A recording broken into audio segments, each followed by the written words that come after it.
Good evening, everyone. So I hope you guys are enjoying the sessions this evening sessions around these 21 projects.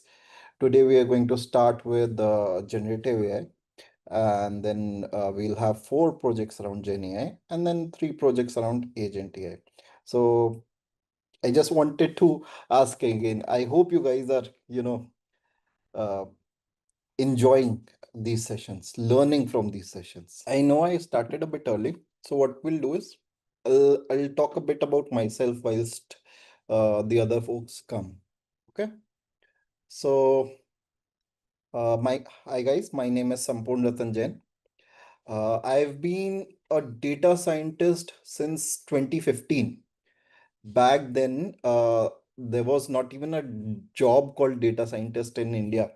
The official title I still remember was a software engineer. But then at that time I was working in R. I know it sounds so old. But yeah, over the past almost 10 years, no, more than 10 years, I've had the opportunity to see data science grow, not just in India, but as a whole. I've seen data science evolve from machine learning to, deep learning to Gen AI and even agentic AI.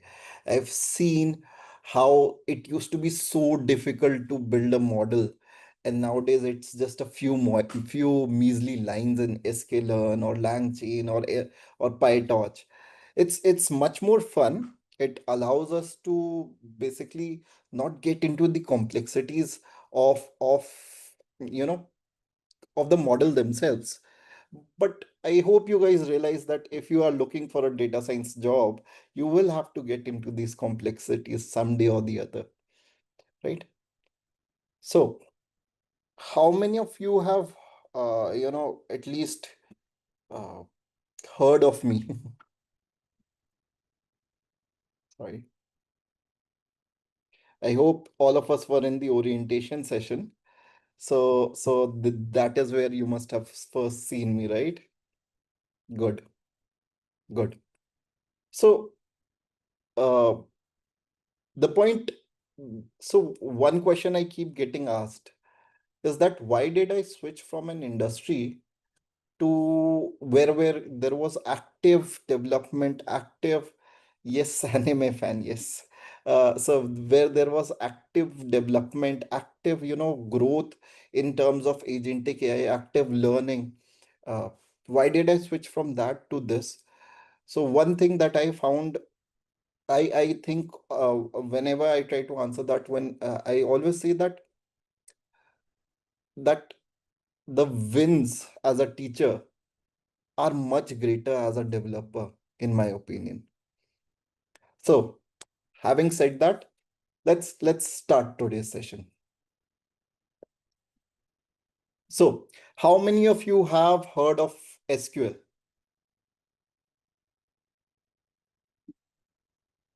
Can somebody tell me the full form of SQL?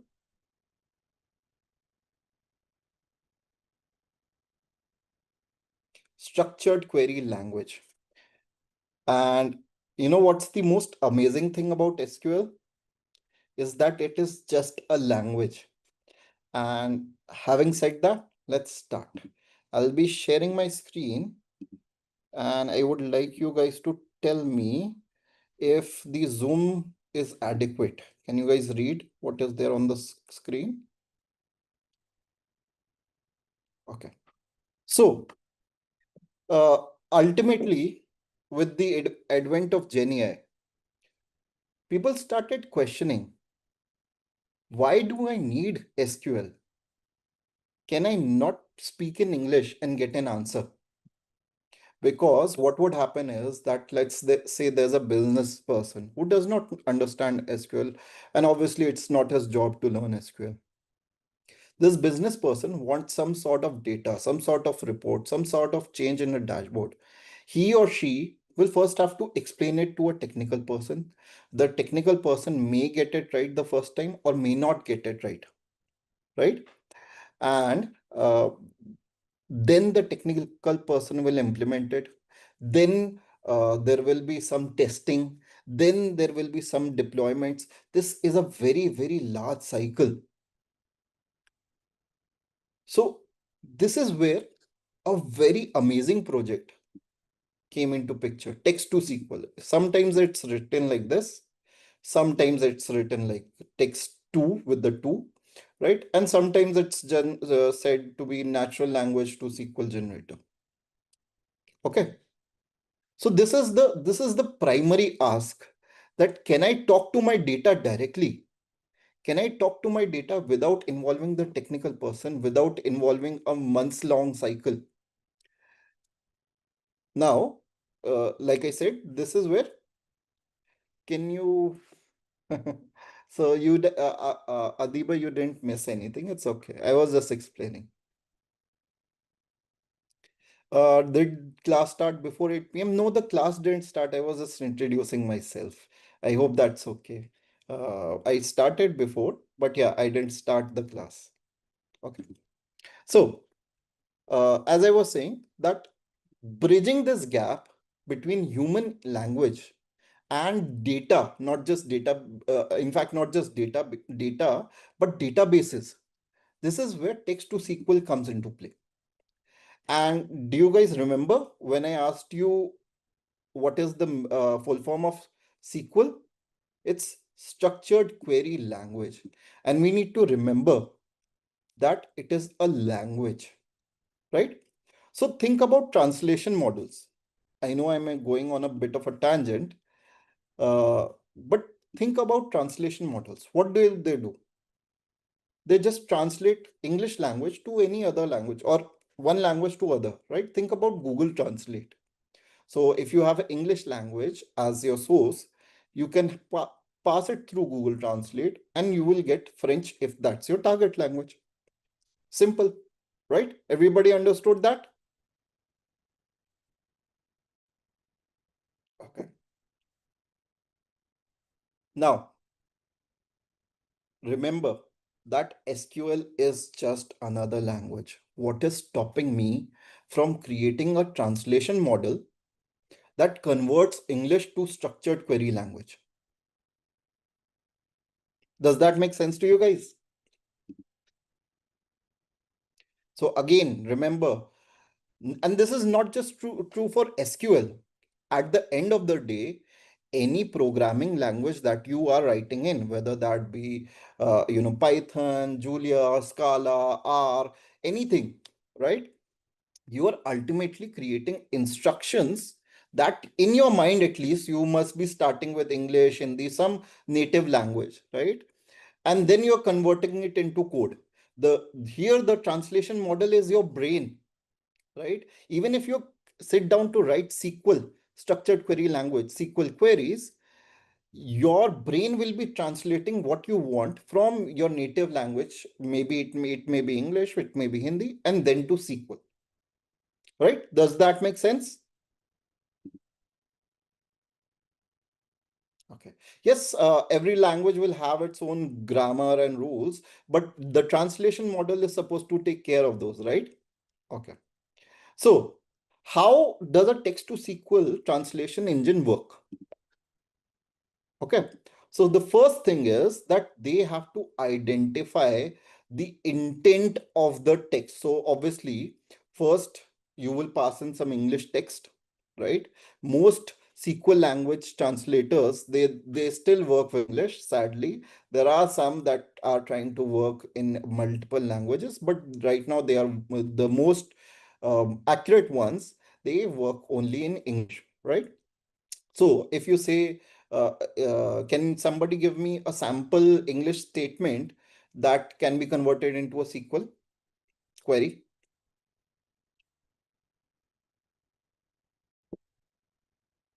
Not just create. So for example, create a table around models. Okay. So that is the English that you would need to translate, right? Create a table for models, or create a table for products, create a table for students, create a table for employees, right? That would be, or update the table for what is the best selling product. Yes, that's a very good example, guy, right? What is the best selling product is a very good example of the query that I would ask. Okay. So now The first thing that you would need to do is understand the natural language. This portion is sometimes called as NLU, or natural language understanding. Okay, what is the intent of the user, or what is the intent of uh, the phrase that has been passed? What are the key entities to work on? What is the ultimate goal, right? This is what you need to do as a first step. The second step is basically understanding that, okay, I have understood what the user wants. If they have said it in English. Now I need to understand the database and connect which tables do I need to pick, which columns do I need to pick, which aggregation do I need to make, which joins do I need to make. All of this is, understanding of the schema, understanding of the tables, understanding of the database, understanding of the columns. All of this is a second step, and then you have to link the first step with the second step. Okay, understood? Understood? Okay. The third step is actually the most critical step, and this is where the LLMs will come into play, where you explain the intent of the user, where you explain the database schema to an LLM engine, right? And then you ask the LLM engine to generate a SQL query. And this can range from any kind of simple statement such as select, or maybe it may be a complex query that involves joins, where, aggregate functions, things like that. Okay. Okay. Embedding is not something that we are going to talk about today. Okay. But yeah, final step is now, if you have generated a SQL query, you are not just going to keep it, right? You want to execute it. And if there is some syntactic error, go back to the LLM saying that this is the error, please fix it. Or this is the output, please review if it is correct or not. Okay. So this is what you will do.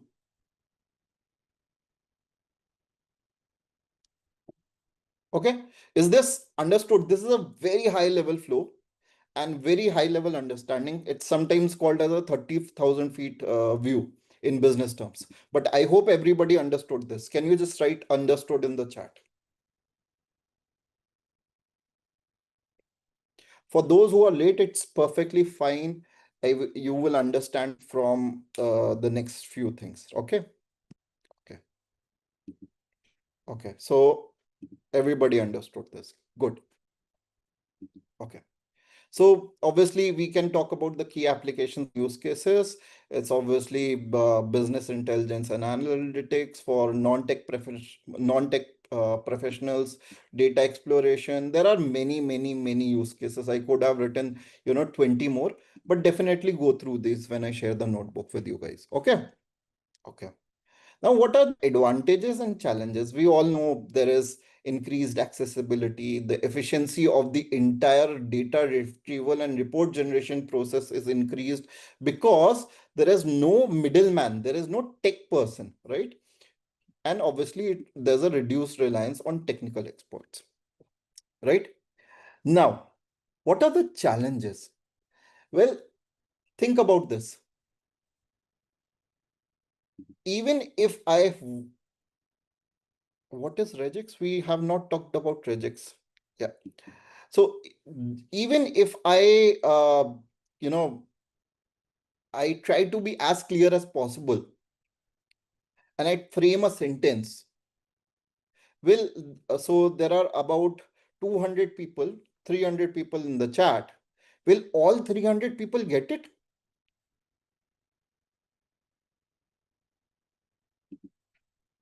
It is the inherent nature of language, especially English language, that there is some ambiguity in whatever is spoken or written. That is an inherent nature of language. You cannot do away with it. So the ambiguity of natural language is still a challenge. Okay. Okay. Then, then what happens if you have 2000 tables? If your production database has 2000 tables, what happens if there are multiple tables with the same column? Or what happens if there are tables that are completely different, unrelated to each other, but have very similar column names. For example, let's take the example of students and teachers. Let's say GFG has a database of students and teachers. These are highly unrelated tables, right? But all of those would have similar column names. For example, name, age, gender, email ID, phone number, right? How does the LLM figure out how to use which table and which column, right? These are still open challenges in text to SQL uh, models. Okay. Yes. So you can give description about column, but then there is an issue. So this is a really good answer, Akshay. Uh, So this is called data dictionary. You can provide a data dictionary, and I'll showcase that you can do that. But there is a disadvantage, right? At the end of the day, if you provide description about each and every column for each and every table of each and every database, your prompt will be absolutely large and massive, and it will take a lot of time to process, right? And not just time, it will be cost as well. Images are so just how there is ambiguity in natural language, images have much more ambiguity. Okay. Okay. So let's just look at state of the art models. Does anybody know what does the meaning of state of the art?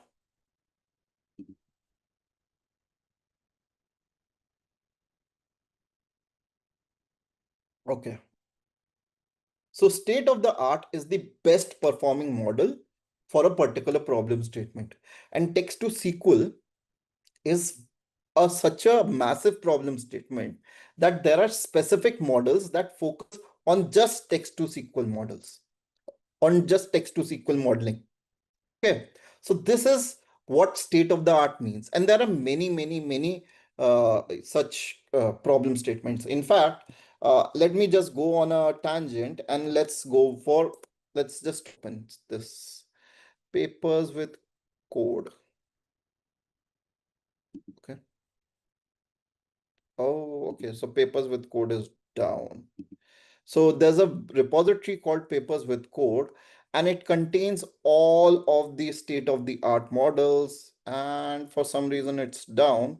That's unfortunate. But yeah, you can even look at it in other, popular websites. But yeah, Papers with Code is the best website to look at it. It seems to be down today. That's just unfortunate. Okay. So in fact, the second search is papers with code down, right?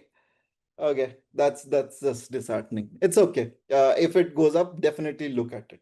But let's just look at state of the art models for SQL.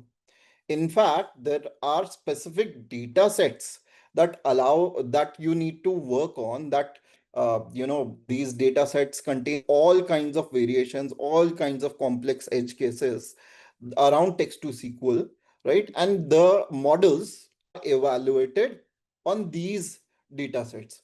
So can you guys see this? Let me just zoom it in. What is the best performing?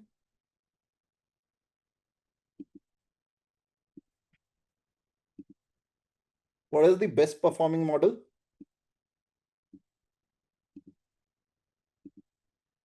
So human performance is still the best performing model with an average accuracy of correct execution of almost 93%, right? So it's not a solved problem. And why I wanted to talk about this is because in data science, you will see a lot of unsolved problems, right? Many people are working on it, right? But the best thing is that you could be one of those people. There is nothing, you can literally download the training data set and the evaluation data set from here. Okay. Now, the second best model is something called long data SQL, which has a performance of 77.5%. Okay. Then there is Ask Data plus GPT-4o, right? There are many combination of models. So there is no single model that is performing really well, but it seems like a combination of model is performing better. So let's just look at single model. Yeah, there's a Databricks single model. There's a Sophon single model. Yeah, okay. So yeah, there are a lot of single models as well that are performing well. Okay. You should try, where is this? Did it go out? Yeah, so you should definitely try this one. I was playing around with this, but you will require a lot of RAM, and it did absolutely well. I am not in agreement with this number of 70.5%. In my experiments, it came out to be close to 99% when I was playing around with this, right? But the only disadvantage is that it requires a lot of GPU RAM. Okay, experiment with this. Each model will have a SQL or a GitHub repository link, and you can play around with this. But today we are not going to do all of this. We are not going to create complex models. We are not going to fine tune complex models. What we are trying to do is see how well prompt engineering can work for such a complex problem statement. Okay. Okay. Okay. Yes, these all convert text to SQL. If you are not able to test them out, it's okay, Jayesh. But yeah, the more important thing is to be aware of this benchmark and aware of these models in data science. Okay. So let's just look at what our approach is going to be. And I'm going to zoom out a bit so that the image shows. I hope it's still readable. Let me know if it's still readable. Okay. So we are the user. Okay.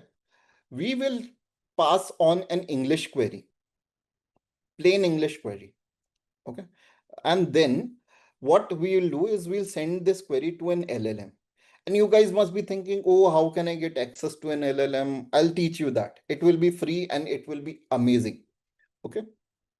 Now you will have to pass the database schema, okay, which is the entire information around the database.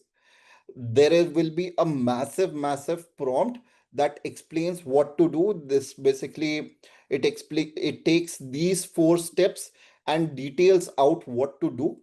Okay. And what is the SQL dialect? What does dialect mean?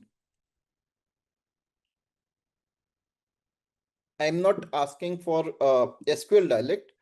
I'm asking for the English word meaning, not the SQL dialect. I'm asking for the English word meaning of dialect. So yes, variation of a language. Yes, not accent, variation of a language. So what would you think SQL dialect would mean?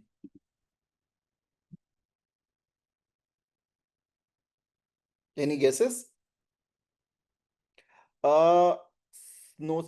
So yes, Oracle, MySQL, SQLite, PostgreSQL, PL/SQL, MySQL, all of these are dialects of SQL. Remember, SQL is a language. SQL or SQL is the same thing. I hope you guys know that. I will keep those, keep on switching those two terms. But yeah, SQL is a language, and these are dialects of these language. PostgreSQL, MySQL, Oracle SQL, Microsoft SQL. There are many, right? So these are all dialects. So MongoDB is a NoSQL dialect. Okay. MongoDB is not SQL, correct, Shivang? Okay. Do we have to write these? So, do these all have different syntax for writing SQL queries? Yes, Rudra. So the syntax is ever so slightly different for each of these languages. For example, Postgres will have slightly different syntax than MySQL. MySQL will have slightly different syntax than Oracle SQL. Let's take even a deeper dive of an example. Uh, so if you get if you want to get something, if you have a select star query, you can limit the number of rows in Postgres by using the keyword limit, right? Whereas in MySQL, it has to be where no row number is less than equal to something, right? That's the major difference. There will be slight differences. Okay. Okay. Yeah. So all these three things, these three really important things, this will be a huge input. Text to SQL will be a huge input, but SQL dialect will be like a one word thing. What is the, is it Postgres? Is it SQLite? Is it MySQL? Just this one word. Okay. So I hope you guys understand why it is important to pass SQLite as a input. Okay. And and what is most important is that if the SQLite dialect changes, our system is comfortable. It's a text to SQL converter. It's a text to SQL translator, not text to PostgreSQL, not text to MySQL, not text to Oracle SQL. It can change on the basis of SQL dialect. That is going to be an awesome superpower to have for a system, right? Now, all of these will be passed to the LLM. The LLM will, respond, and that response will be sent to Python. Python is going to act as an intermediary between the LLM and the database to do step number 4, which is execute the query. Does that make sense?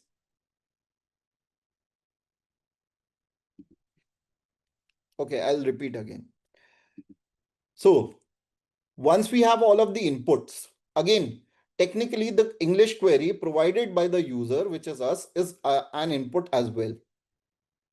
Once we have all of these inputs, 1, 2, 3, 4, these 4 inputs are passed to the LLM, and the LLM generates a SQL query. LLM does the first 3 steps, which is understand what the intent of the English query is, understand the database and how it links to the intent, generate an SQL query, right? But the query execution is not something that we'll be learning today via LLM. We can do that via LLM only, but we'll not be learning that today. We'll learn it maybe 3 days from now or 4 days from now. Okay. But yeah, uh, the query execution, to do the query execution, Python acts as an intermediator between the LLM and the database. Okay, is that understood?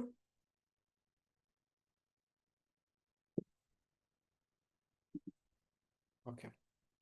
Finally, Python then responds to the user. Okay, that's fairly simple to understand, right? Now, all of you must be thinking, we are talking about text to SQL, but how will I get data from? From where can I get data?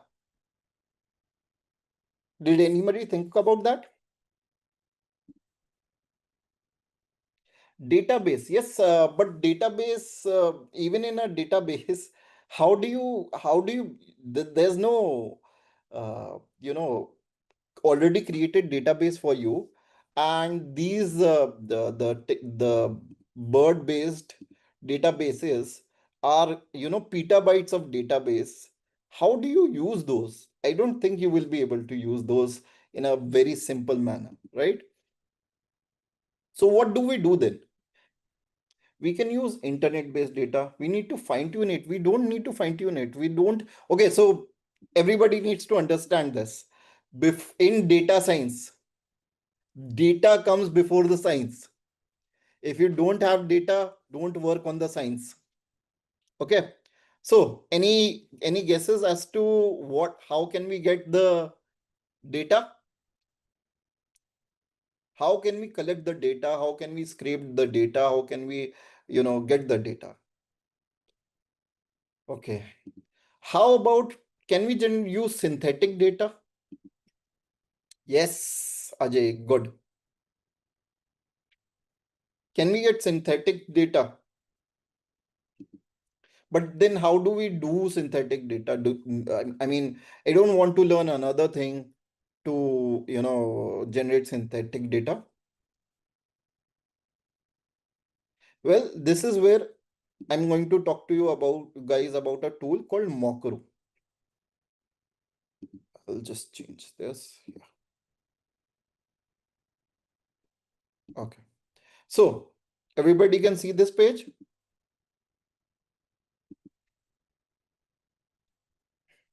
Okay. To generate synthetic data, what you can do is use this tool called Mokro. You don't really need to sign up. You don't really need to pay. It's absolutely free of cost. Okay. Completely free of cost. What is synthetic data? That's actually a good question, Maruti. So, this is fake data, generated by another model. Okay. Well, placeholder would be a incomplete word, but pseudo data. Okay, let me just generate some data and show it to you guys. Okay. So by default, you can have a lot of kinds of data. So there are 211 different kinds of data, whether that be country code, currency code, drug code, you know, frequency, full name, gender, right? Uh, and then ICD-10 codes, which are related to medicine, postal codes, product names, regular expressions, things like that. Okay. So, or what I strongly recommend is generate data using AI. Anybody like fill in pandas? No, no, no. This is fake data. This is, fake data generated for our purpose of testing our text to SQL, you know, uh, solution that we are going to create. Okay. So anybody wants to give me some sort of topic on which I can generate some fake data? Sports, okay. University, sports is too generic. Maybe something more. Love, love is not a good topic, but genomics. Let's talk about genomics. Okay. You can control the number of fields that you want, let's say 20. And let's just generate genomics data. It will take some time, maybe 30 to 40 seconds, and it created it fairly quickly. So patient ID, genetic variant, and it gives custom list, genetic expression level 0 to 100, mutation type, insertion, deletion, substitution, chromosome number maximum of 23, which makes sense, DNA sequence, okay, sorry, protein structure, mutation effect, genetic disorder. This is as close to a production level data as you will get. Don't you guys think? Can't we use ChatGPT to generate and generate data? Anjali, I'll showcase that why. Okay, in a bit. We should not be using ChatGPT to generate data. Let me just show you guys why in a bit. Okay, but tell me, do you think this is good data, even for a fake data set?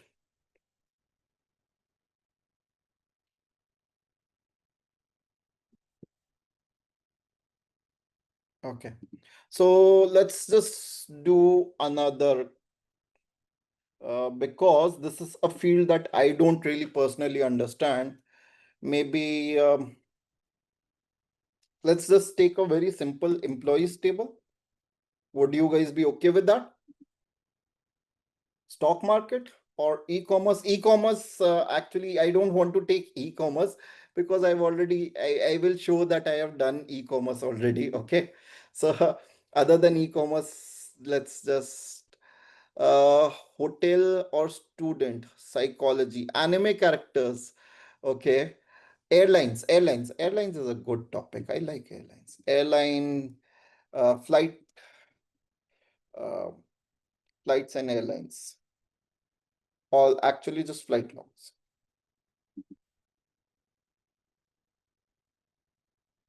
Okay. Uh, Actually, let me just improve this with flight ID. Okay.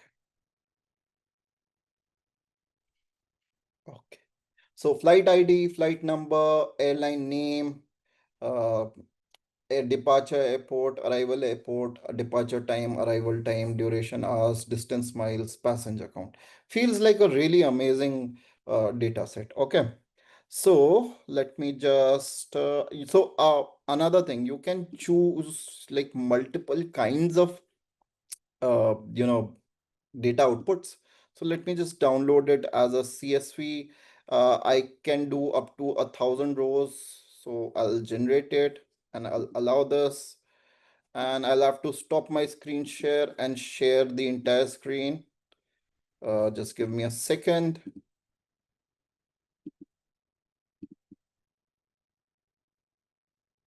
So let me just share my entire screen.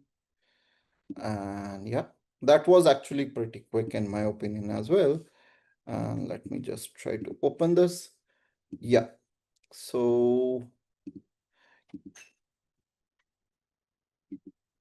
can you guys see that this is really amazing? Flight ID, flight number, airline name, departure, airport, arrival, airport, departure time, arrival time, duration hours, distance miles, passenger count. Everything is absolutely perfect. Almost just too amazing, right? Yeah. So Cathay Pacific, Qatar Airways, Air Canada, all of these are real international airlines. And even these are real airports. Yeah, JFK is a really popular airport. Changi in Singapore is a really popular airport. This is almost too good, right? Yes?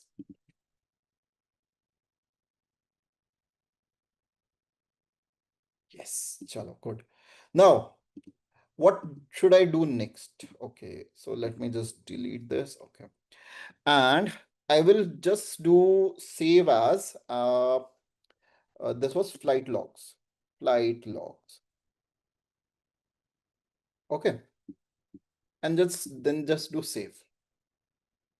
Okay, then I'll go to my schemas and I'll look at that. I can generate 1,000 more rows. I can do anything, right? It also gives you a really simple curl command that you can run. Okay, to get the data. Okay. Now, why do I? Okay, so I'll do another one. Let's do airline information. Air carriers, airlines, and companies.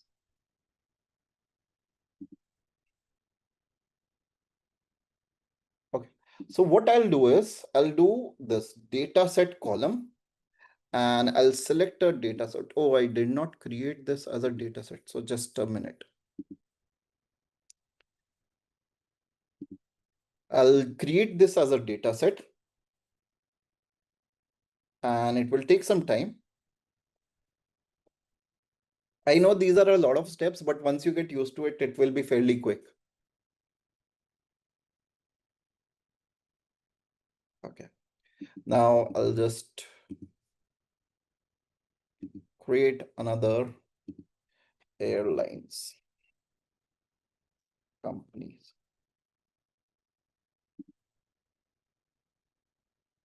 And I'll search for something called data set column, right? And I'll select flight logs and I'll do airline name.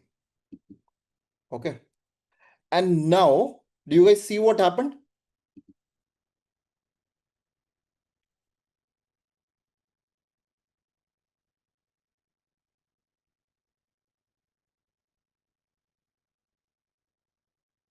Yes, this is a data set with a foreign key. This is absolutely amazing. So all of these two files, these two data sets are now linked to each other. These two CSV files are now linked to each other. This is going to be really hard for Chat GPT to do. It's almost close to impossible. Okay. So this is why I recommend Mokro. I'm not saying that this is the only way you should be doing it. Obviously, uh, uh, there are multiple ways. Foreign key is linking one data table to another. For example, student ID can link to the student personal details, to the student attendance records, to the student marks as well. Okay. So this is why I recommend Mokru. Obviously, if you can get ChatGPT to work in such a seamless manner, definitely try it. Play around with mokru.com and you will love it. I'm telling you. Okay. So what I have done is, in preparation for the class, I've created an e-commerce data set already. There are three tables in this e-commerce data set. One is customers, first name, last name, customer ID, email, phone number, address, city, country, postcode, and for loyalty points, right? Just a standard customer data. Any doubt in this? Okay. Then I also have products. So product ID, product name, description, price, discount percentage, category, brand, stock quantity, all of these product details, shipping costs, shipping method, seller rating. These are many, there are, I think, if I remember, 30 columns, which are linked to the products details. Okay. Remember product ID and customer ID. Okay. Then we have orders. In orders, we have order ID. We have customer ID from the customers table. Then product ID from the product table. And then obviously quantity, unit price, total price, order date, shipping address, payment method, and status. We were able to create three tables that were no, this is not authentic data. It's like mock data. It's almost authentic. It is fairly realistic.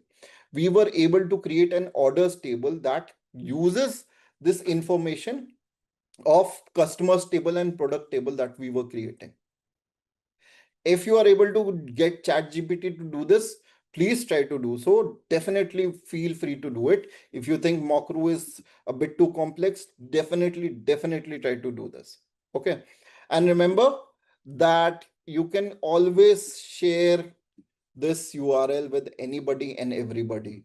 In fact, you can try to just run this in your shell command right now, and it will work for you guys as well. Okay. So this is amazing, right? So you can just download all of this data, and yeah, that's it. We finally have our data, right?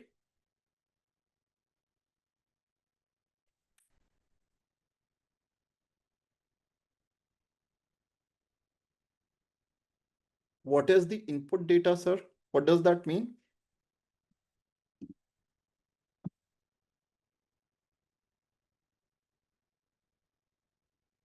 We are not going to fine tune the model or fine tune anything. You will see. Okay. So everybody understood that we were able to create data fairly simply with Mokro, right? Some of you may not agree that this is the perfect method. Some of you may think that this is fairly easy. Some of you may think that ChatGPT is better. But yeah, in my opinion, this is, if you had to create maybe 20 tables, right? 20 mock tables. This is something that you should be using instead uh, of chat gpt. Okay. This is generating data using something like, yes, they have created their own LLM model. It may not be chat gpt. We do not know what that is. FK is foreign key. Foreign key is used to link two or more tables. Okay. Just how for an order, you will not just need an order ID. You will also need to know which customer put in that order. What is the product that has been bought, right? So this is what a foreign key is. Okay. Instead of putting all the data in one table, you can have separate tables for each entity. One entity is customer, one entity is product, and the third entity is order. And you can have just an ID, and it will, you can just link that ID in this table. Okay, this is what a foreign key. Okay, okay, okay. So let's move ahead. Now we have the data, but we haven't set up the database, right? Have we set up the database? Yes, no? We have just downloaded CSV files, right? We need to publish these CSV files in a database, right? Now, we are going to use something called SQLite, which is the default Python database. It's not an actual database. It's it's literally called it's literally a light database created within Python. It's literally a Python class that acts like a database. It's not a real database. Please remember. Okay. Okay. Yeah, it's a Python library. You can think of say that as well. Okay. Okay. If SQLite is a real DB, I may be wrong. I can be wrong, right? Thank you, Guy, for correcting me if that's the case. Okay. So now you must be thinking to create database, to create a database, I'll have to, basically create all of these SQL commands and, and all of this. How will I create these? Right? How do I create these?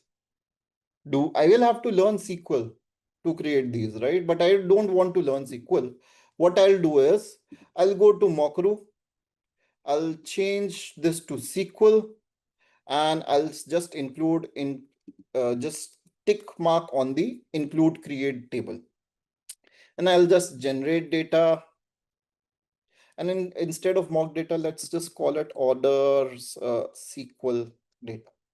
Okay, and let's just download it, and let's just open it. And you guys see what just happened?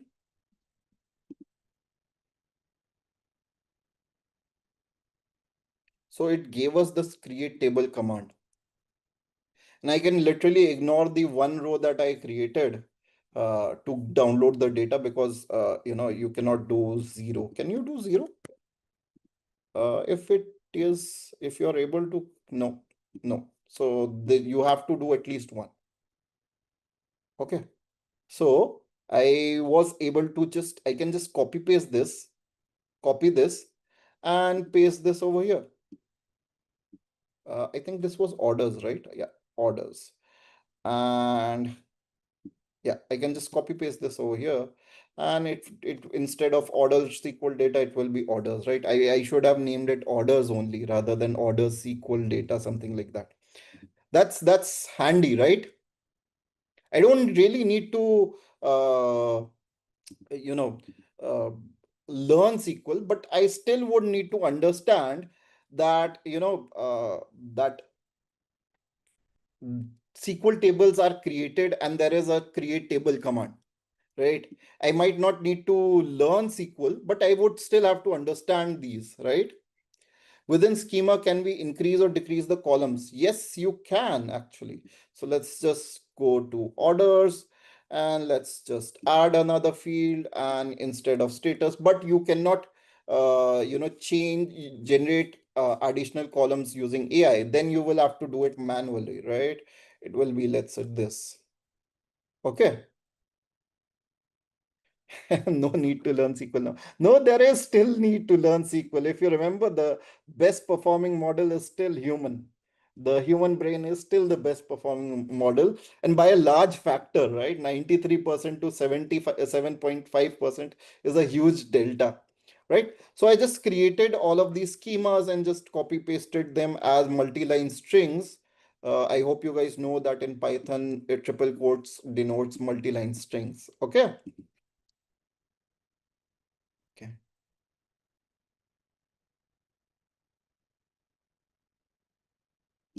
Okay. How can machine be humans? That's a separate philosophical discussion for another session, Pradeep. But yeah. So Again, this is not important code to remember. And if you don't understand this particular piece of code, that's perfectly fine, because this is around, uh, creating the database. And ultimately, today's topic is prompt engineering, right? So let's just call our database e-commerce, right? It's a standard in SQLite that your database name should end with .db. It's a simple standard. And basically, it creates a temporary folder called ecommerce.db as well. Okay. And yeah, for each column, that you will have data types. Again, you can copy paste this from over here. Okay. Okay. Yeah. So how do you create a database? Well, all you need to do is connect to the database, which does not exist, and just run any blank query, and your SQLite database will be created for you. Okay. Yes. Sir, I request you, sir, Anjali, I rarely open LinkedIn. Okay. So, okay. Okay. Please summarize till now. It's been an hour. Yeah, we at first we are removing the database if any. Yeah, we are removing the database if any. Okay. Okay. Then all we need to do is create the tables, empty tables. Please remember this cursor dot execute creates the SQL, executes your SQL query. And remember, we are creating table if does not exist. Okay. So this will create our customers, our products, and our orders. Please remember, the order or the order of the execution is absolutely critical. You cannot create orders before customers or products, because orders references products and customers, right? In the orders table, you have information that is contained within the customers and the products table. Okay. Okay. Then I've basically written a small code that you can basically use to basically push the data, the CSV file from the customers, push the CSV file to the database, right? So the customers.csv will go into the customers table, the products.csv will go to the products table, the orders.csv will go to the orders table. Okay. Okay. Why are we removing database at first? No particular reason. Uh, because I mean, it's just a standard. Okay. Why put SQL query in triple quotes and not a string double quote? So, uh, in case you didn't know, there's no such thing as double quoted multi-line string. So you guys see that these are multiple lines, right? So if I have to do something like ABCD, I don't know how to type, it seems, right? EFG, this will create an error. You guys see that this is black, IJK, right? So to ensure that all of this is treated as a multi-line string, you have to do triple quotes. Okay. This is a very basic thing in Python. Uh, uh, Thank you for asking. I'm sure a lot of other folks did not understand that. Please, please ask anything if you have any doubt. I will try to cover and there are a lot of comments, but I will try to cover everything. So can we create a data set uh, using Mockro and post it on Kaggle? Yes, you can definitely. Okay. I don't know about the legality, but I don't think that it's going to be an issue, right? So this small piece of code does a few things. One, it reads the file, gets the expected schema from the column data types. Okay. Okay. Then it just handles any missing columns or extra columns. Okay. And if there is any missing column, then we just fill it with none. I don't see that it will happen, but in case it does happen, I've put in this code. Okay. Then reorder the columns. The CSV files may have a different order than the one you put in over here. So just reordering the columns just to make sure that the column order is the same, right? And then I'm enforcing the data type. So if you are reading the file as CSV, sometimes reading the CSV creates a bit of a mess and everything gets read as a string. So we have to just ensure that this schema is followed, right? And then finally, I'm able to do this. So in case you don't want to do all of this, that's perfectly fine. You guys can literally comment this piece and it will still work. But I wanted to do this because I want you guys to use this notebook for future purposes as well, where you might have much more complex data, right? So that is why I created this, right? And all you need to do is df.toSQL, right? This pushes the data frame that we read as CSV and cleaned into this particular table, the connection being this one, the SQLite 3.connect. Okay. And if it exists, append, otherwise it will be created, and the index, the row numbers are not kept. Okay.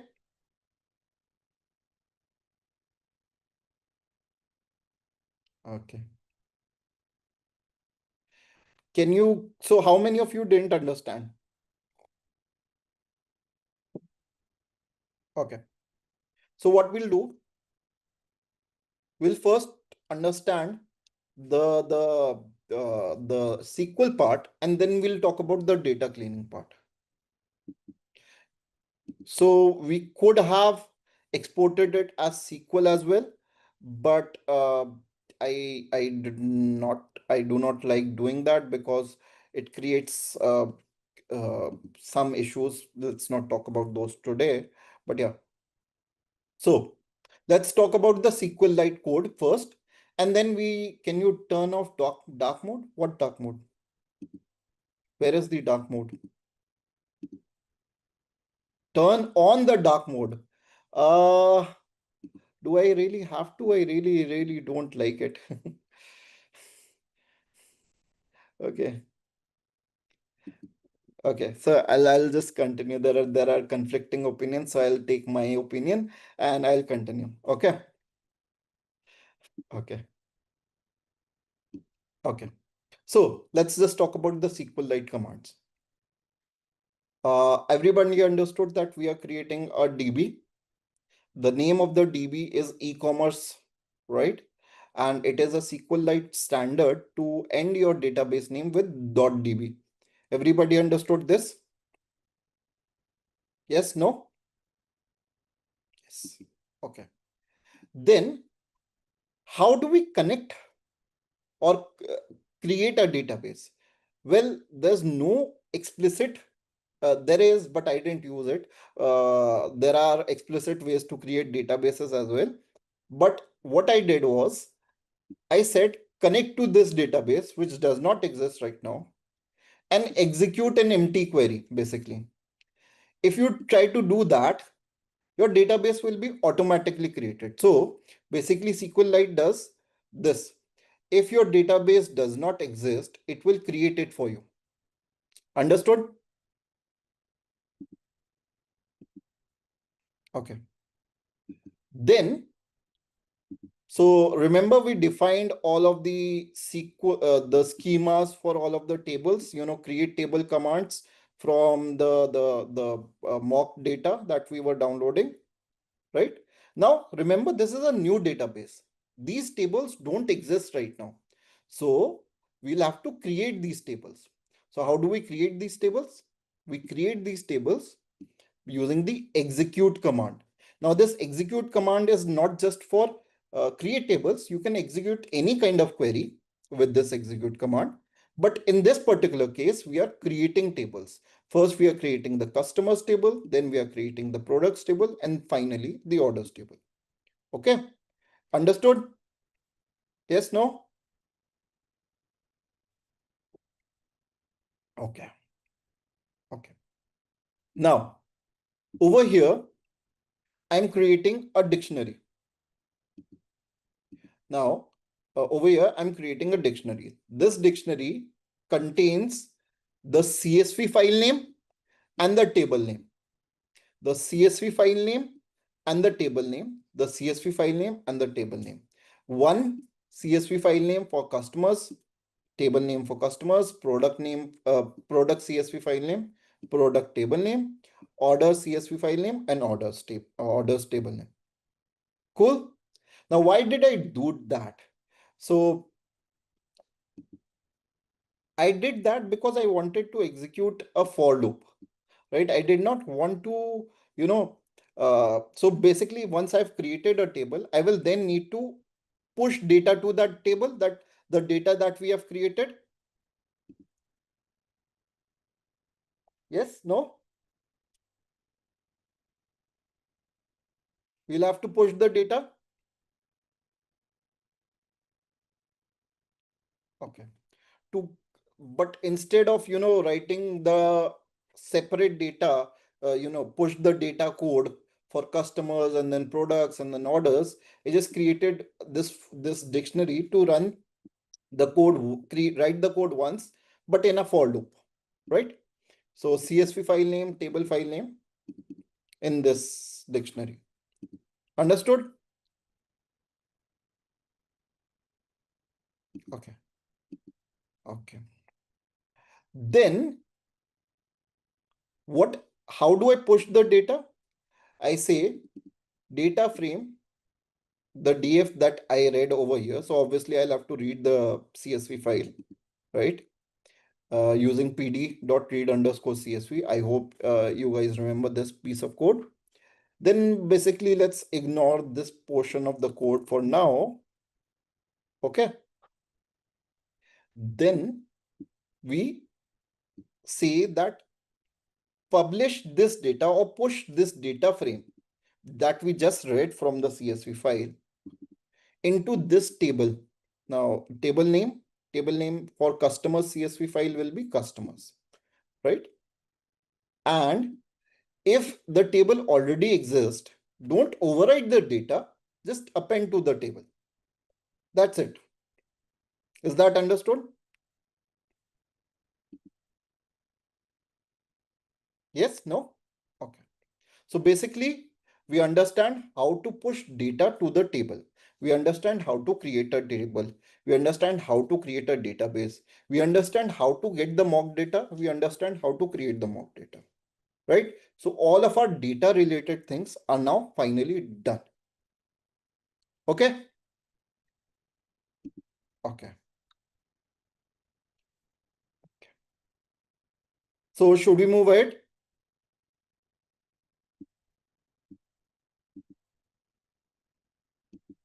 Okay. So now, how do we access? I hope everybody has heard of Gemini, Google Gemini. Yes, now we move to the science part. Good. Okay. So, how many of you have heard about Google Gemini 2.5 Flash? It's a really, really good model, right? It's a really, really amazing model. 2.5 Pro is also is much better, but I don't think we'll get free access to it. But yeah. So, what I want you to do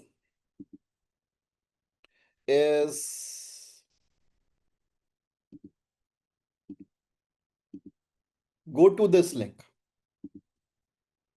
And can I pin this comment? No. How do I pin this comment? You don't pin this comment. Okay. Anyway, so I'll just message this multiple times. Go to this link. It's not just students. Everybody has free access. Okay. Now, how do you create your API key? Can we get the API key of OpenAI for free? No. Okay. Oh, students get Pro for free. I have to pay for it, Pratham. Okay. It seems like students get it for free, but 99% of use cases will be you know uh, solvable via 2.5 Flash. Okay, so let's talk about how you can create keys. As you can see, there are multiple keys that I have created. Okay, so let me just create a new key, and I will have multiple projects, but you guys have to create a project on your own, and you can create this fairly simply. There will, instead of create an API key in existing project, right? You will, it will show create project, right? So I am out of the projects that I can do, right? So I can just create this API key, and it's taking a lot of time, but yeah. Now I have access to an API key. I obviously, you know,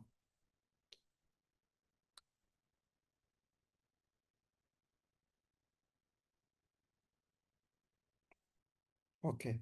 So are there any questions? Just a second. Everybody should be able to don't show. And don't worry, I will not be showing my API key. The API key that I'll be showing, I will be deleting immediately after this class. So don't worry about this.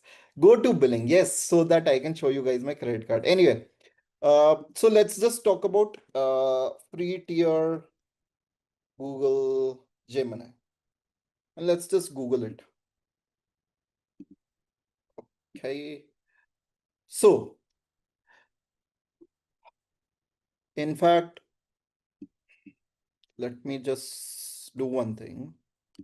Let's just do rate limits Google Gemini instead of free tier. My screen sharing is paused. Who paused it?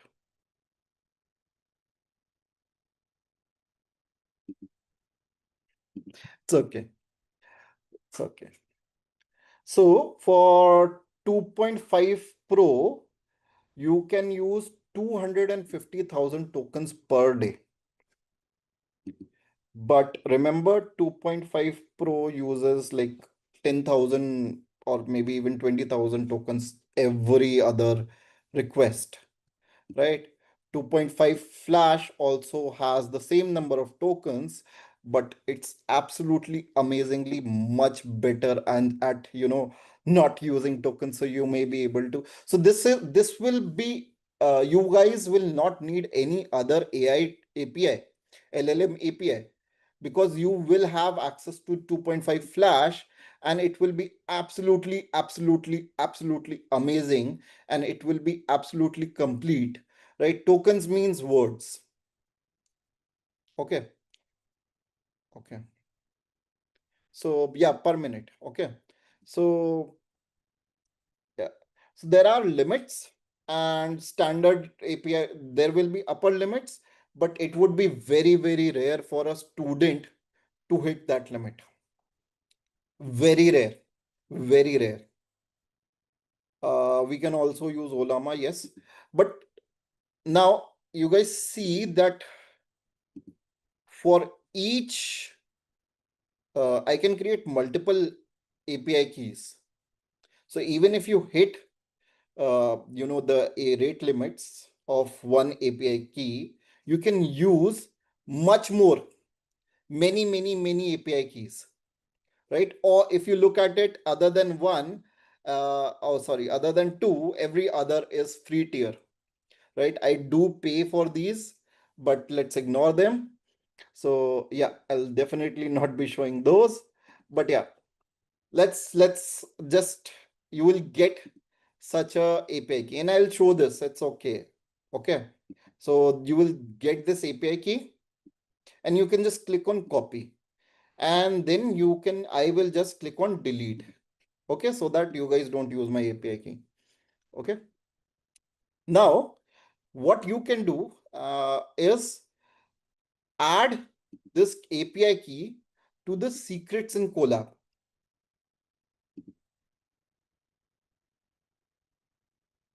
Okay. Now, again, I'll repeat, add this API key to the secrets in collab. So how do you do that? Firstly, you will have to click on this. You guys see this? This is secrets, this key icon. Then you can add a new secret. Let's say I'll just call it ABC for now. And then you can just paste the key value, the key that I just deleted, right? Okay. And then you will have to do notebook access. And I'll repeat these three steps again. I know these are fairly simple, but let's do something. Okay. So I'll have to give a good API name, variable name. So let's just say ABC, right? Then I'll paste the API key, okay, in the value column. Then I'll do this to give notebook access. Please remember not to actually name your API key ABC. It should be a good name. For example, I have named this, let's see what I have named this, Google underscore API underscore key. Okay. So please remember to give a good name. It should not be ABC or something. Are these secret keys persistent in Google Colab? Yes. If you create a new Google Colab notebook, that notebook will have not access, but have knowledge of these secrets, and then you will have to explicitly go and give access.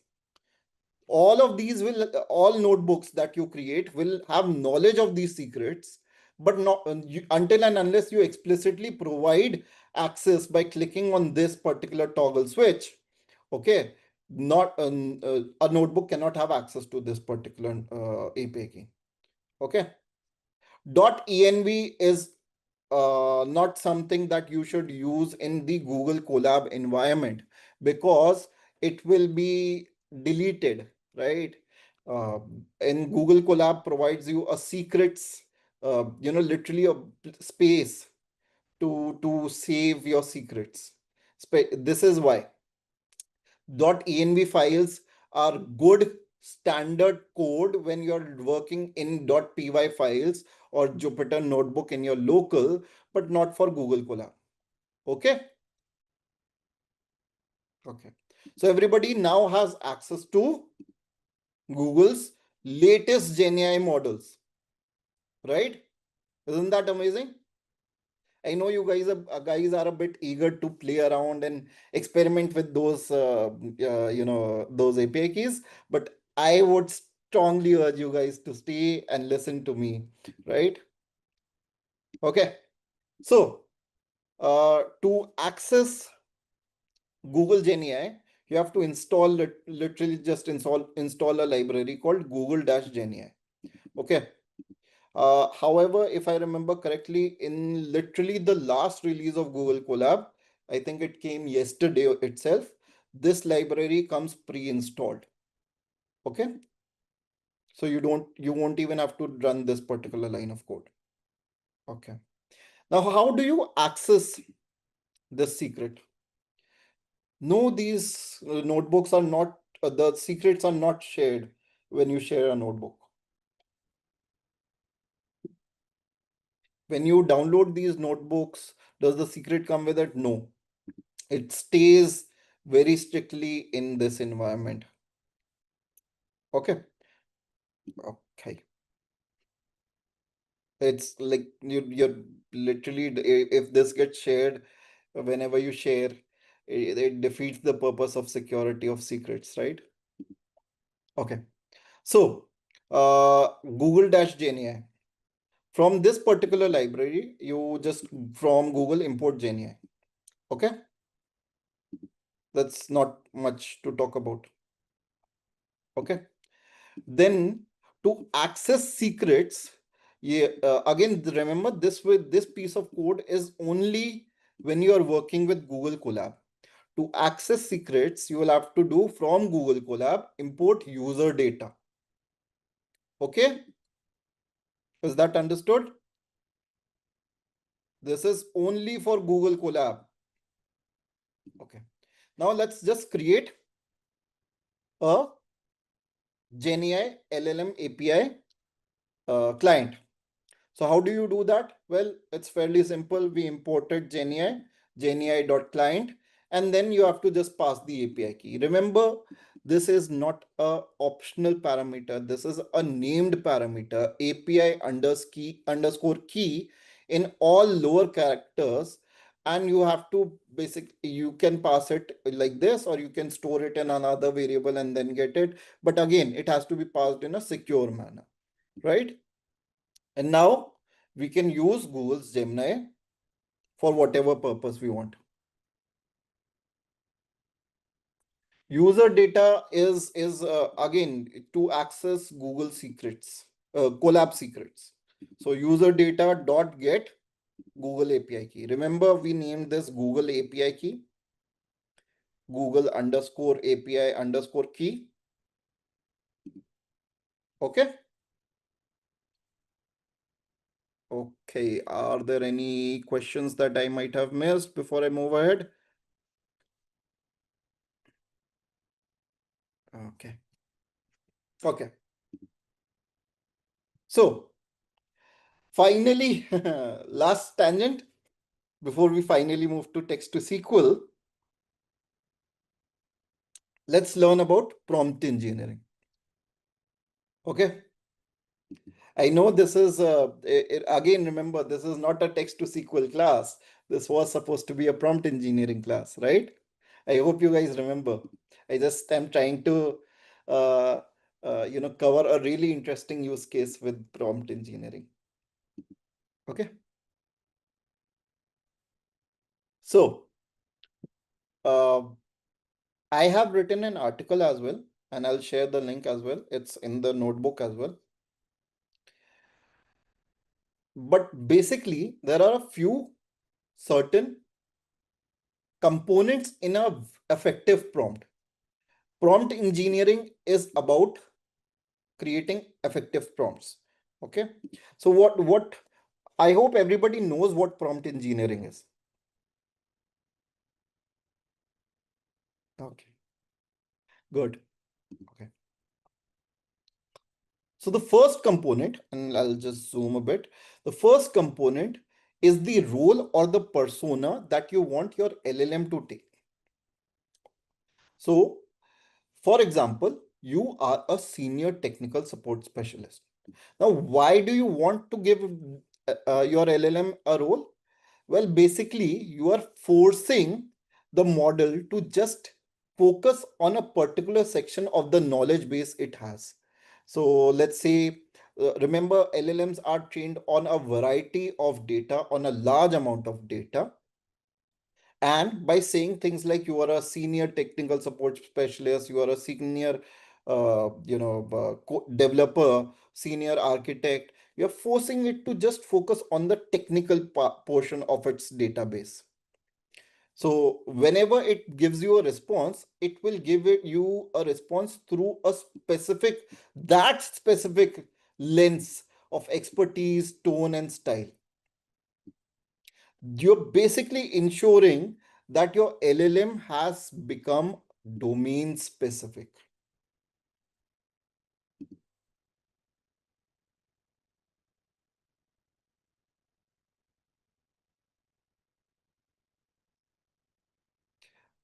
Okay. Okay. So everybody understood role? Anybody who didn't understand? Any unique role? So the model can understand any unique role. So you can ask, say, like you are a chef who specializes in creating artistic and interesting recipes. You are a psychologist, okay, who understands people, things like that. Okay. Like providing a preamble, you can say that. So again, I'll repeat, when you provide a role to an LLM, it assumes that role, and instead of looking at this size of the data, it will look at a very small subsection of its data set and respond using that small subset. So you can be very sure that the response will be in such a manner that it is of a specific expertise, of a specific tone, of a specific style, as prescribed in the role or persona. Okay. Yes, it does narrow and boost and narrow the, not the answer, but the database. Okay. Then think about a human. Most humans perform better when they are provided, the why. If you provide them a task, right? And then you just say, do it because I'm saying it. Many humans will not perform it with their heart, right? Many humans will not perform that particular task well. But if you explain what is the reason behind this task, what is the history that has led to this task, what is the information that has led to this task, that generates a much better task performance from the human. Yes, no, yes. And that is how an LLM is also behaving. If you provide this background information, if you provide this context, the necessary background, basically, the history, the product documentation, the previous conversation turns, or any other data that adds story to the task, you will be getting a better response. Understood? Don't ask me why, because nobody knows why this happens. Okay? Literally nobody knows why this happens. Okay. And then obviously you have to define the core of the prompt, which is the task.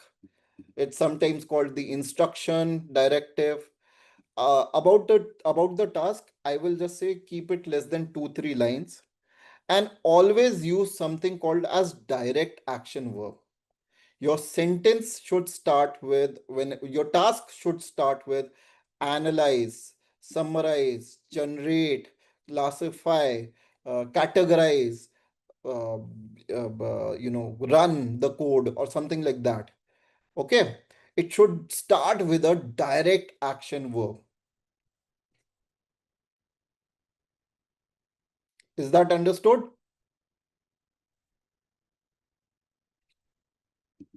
Okay. Then there's something called as shots. Not the shots that we take, but the shots that the LLM takes is basically examples. Okay. So these are examples. The technical term for examples is also shots. And that is why you hear all of this zero shot learning, few shot learning, one shot learning, one shot prompting, zero shot prompting, few shot prompting. So this is where the term one shot, few shot thing, multi shot, whatever shot you want to take, the LLM wants to take, that is where the term comes from. So now, if you provide examples, and you should, right? What should be the input and the output that you are expecting from the LLM? These should be really, really high quality examples. Remember, these should be high quality. Now, the phrase high quality would mean different for different use cases. Okay. So this is uh, what would be the optimal length for examples. So again, the question, it depends on the use case. If you have a really complex use case, then you should have a really complex example as well, and not just one, maybe multiple. But if you have a very simple use case, then maybe a small example would do, right? So this depends on use case to use case. What problem are you trying to solve? And yeah, so if you provide examples, this is where you would need to do a lot of work. You will have to understand what the input you are creating. You will have to understand what is the output you should be expecting even before you are able to run the model itself, right? So this is something that you will have to learn, do beforehand. Okay. Right. So everybody understood these four pieces? Yes, no?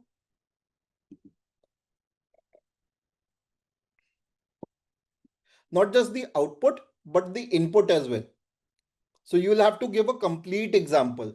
So what is the input and what is the output? Then finally, there are two more things. One is, what should the LLM not do? So for example, what are so these are called constraints, but a much more popular term for them is guardrails. I think you must have heard of LLM guardrails. Okay, so you should so for example, you say do not respond with just uh, a filler content, do not respond with unnecessary text, do not respond with this that.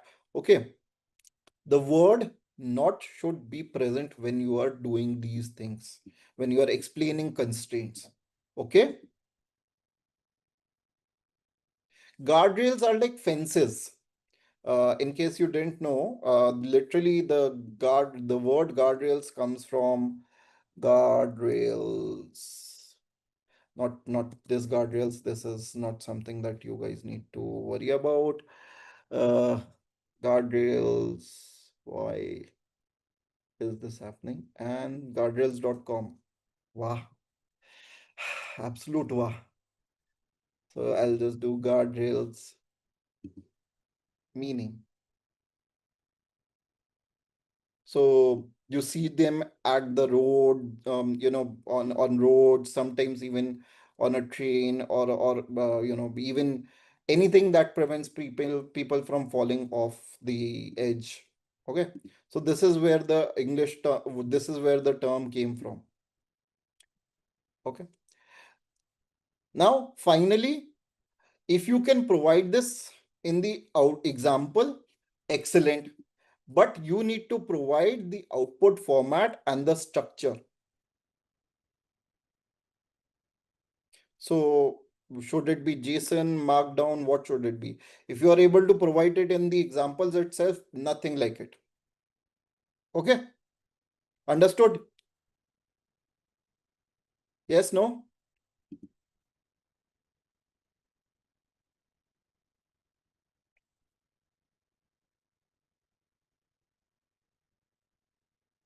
Redco, nice. Role, example, task, context, constraint, and output. Nice, good. What's the role of LLM, sir, if we are giving it everything? The role of the LLM is to provide generalization. You might be able to give answers for a few specific examples, but not for all and every example. Okay. So the goal of prompt engineering uh, is to basically ensure that your model understands what you are trying to do. That is the goal of prompt engineering. Okay. So if you are trying to make AI as human as possible, can giving it a constraints of reward. Yeah, I didn't understand your sentence, Siddharth. Okay. So Tanmay and Anjali, that's a really good question. I hope I answered your question. The role of prompt engineering is to ensure that your LLM generalizes really, really well. Okay. Now, um, I also want to give a simple additional advice is that if you can add like ensure whenever you're giving this massive prompt, okay, you basically segregate each of these sections. You can do that with things like hash hash hash instruction hash hash hash, or you can do it with star star or something like that. Basically the title of the section should be explicitly clear. Yes. Okay. Now, is creating this prompt difficult or easy?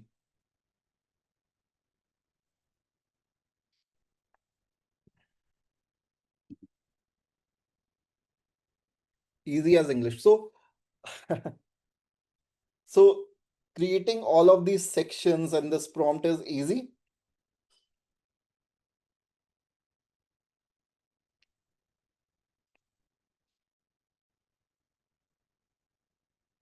Just a few people are answering. There's a very good answer. Tell AI to create prompt. That's an interesting approach, Ratish. And in fact, I have done that for you. So there's this article that I wrote, and this explains the role, the impact, the context, task, everything in much more detail. And there is this gray section. You guys see this gray section? Yes, no? So what? Let's just do this. Let's just copy this entire gray section and okay, let's go to chat GPT. No, still logged out. Okay, and let's just paste this. Can you guys provide use case?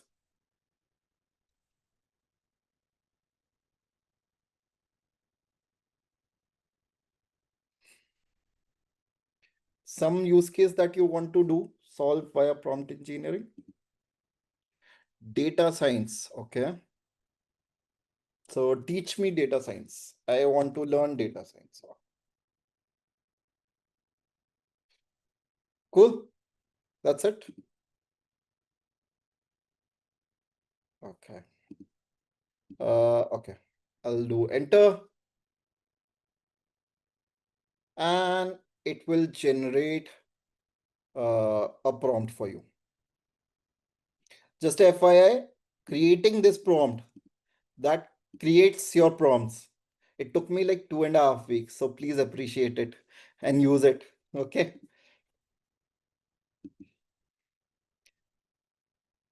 So it will give you examples. It will give you output format. It will give you constraints. It will give you a very, very detailed task. It will give you context, role, right? So, to be honest, I don't think I would have been able to create such a detailed prompt. Okay. I don't know how many of you would be able to, but I wouldn't have been able to. So, what I'll do, I'll just copy this and how do I go to new chat? But yeah, I don't use chat GPT. I'm sorry. Okay. So and I'll just remove this extra filler content from ChatGPT that's still created. And I'll just teach me from the basics. Maybe some data science concept I want to learn. Let's say transformers. And what? What just happened? I did not copy it, remove it correctly. So let me just do that again. So yeah, it's still here that I need to remove, not the other way around. Let's just do this. Concept I want to learn, data science, not data science, transformers.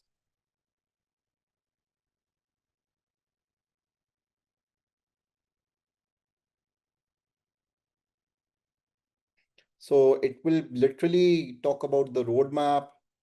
It will give you resources. Hopefully there are some GFG resources as well, right? Somewhere. So this is absolutely amazing. It will give you absolutely complete, like amazing detail.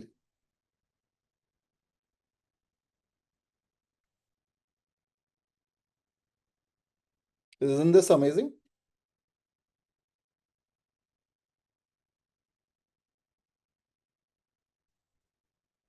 I still feel I still use this. Like there's a chatbot in GFG I use it. I created my the prompt engineering that happened. It uses this. So this is absolutely amazing. It's still generating.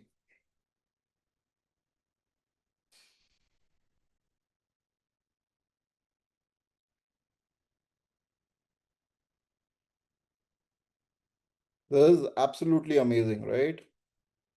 I still believe it's amazing. Can you give the prompt? I think copy pasting the prompt will be really hard in Zoom chat. I can give you guys the link of the article. Let me just give you guys the link of the article.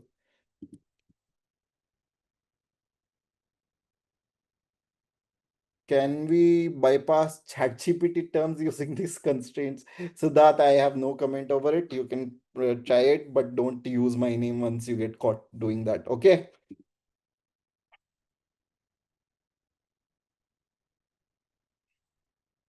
Okay. Put that in the collab. That link is there uh, in the collab. Okay. It's here. Okay. Okay. So what I did, I literally used this prompt framework. So I call it the unified framework for an effective prompt because of this framework, I don't believe that you will need to learn any other prompt engineering approach. That is my very strong belief, and you can literally try it out, right? So can you guys, if there are any questions, I hope people are still listening. Yeah. So I use this to create this prompt, and it's an absolutely gigantic prompt, and it gives us sample queries and everything. Let me in fact just run all. Let's just see if some everything is running. Okay.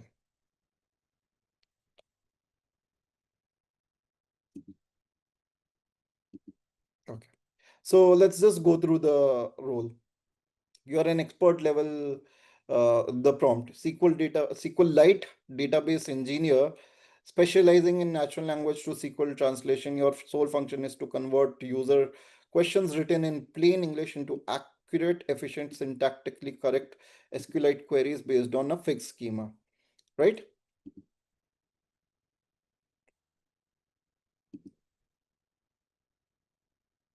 And it has given examples as well. So I'll just go through: analyze the user's query, map to the schema, construct the SQLite query, handle ambiguity. You guys see that all of the 3 4 tasks that it was I said at the beginning, I never passed these things to the model, to the prompt engineering framework, right? And yet it was able to decipher and create such an amazing prompt. Okay. And I urge you guys to go through this prompt in with in absolute detail. So for example, there's a simple lookup example: show me all the customers who live in Noida, and the expected output is this, which is status, success, response. And you guys see that in the example itself, it's providing JSON. Yes, no?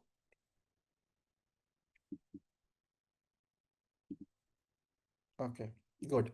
Then complex join and aggregation. So you guys see how it is increasing the level of examples as well.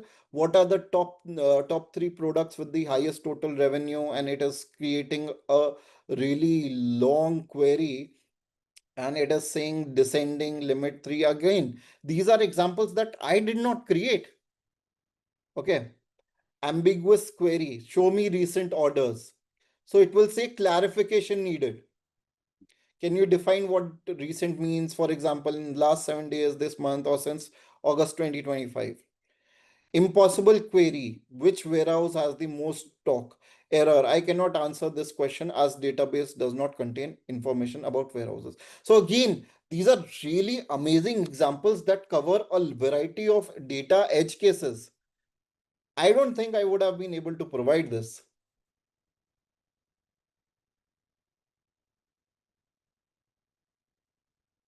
So in case you don't know what are these or these are markdown syntaxes that you can learn fairly easily. Definitely learn it, because we'll be using markdown a lot.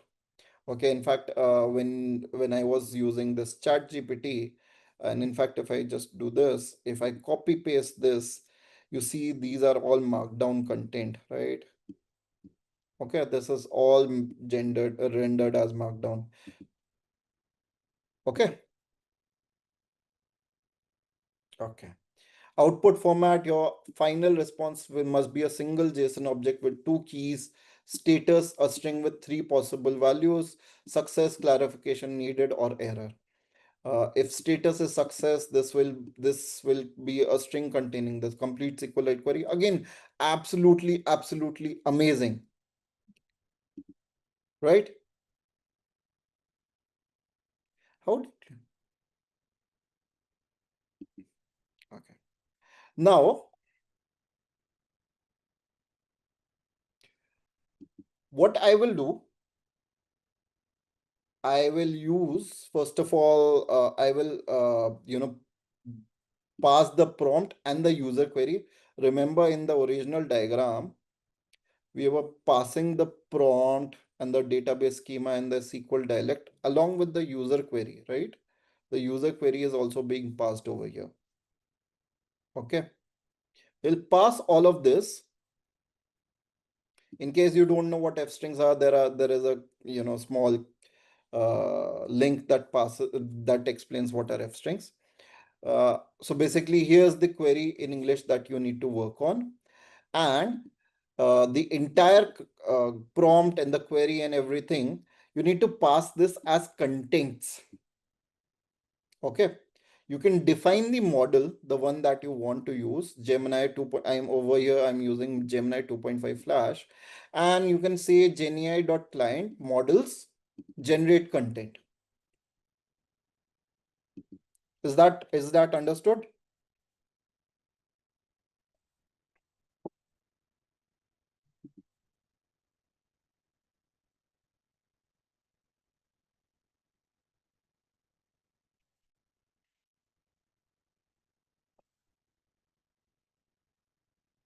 Okay.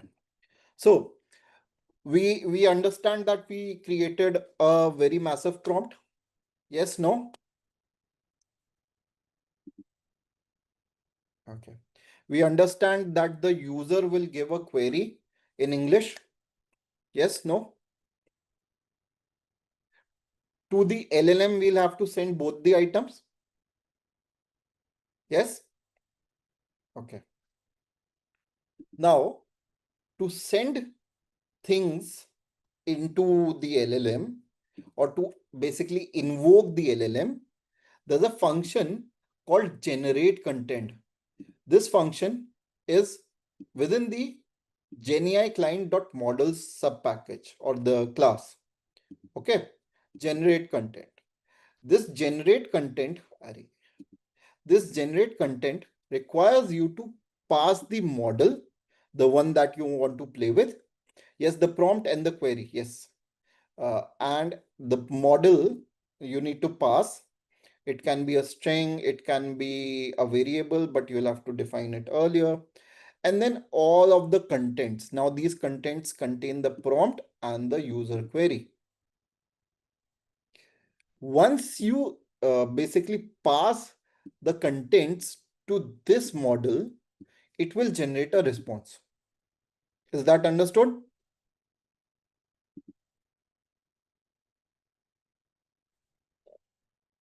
I'm worried that only a few contents is, again, contents is the combination of prompt and the English query passed by the user.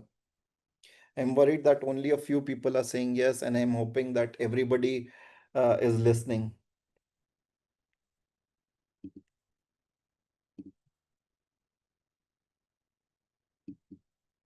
We will talk about context, Harinder, maybe next class, is it? But we'll talk about context.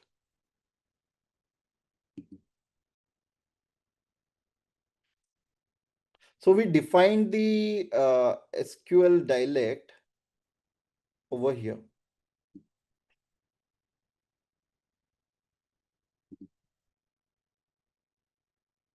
No, this is not MCP. We are not going to talk about MCP.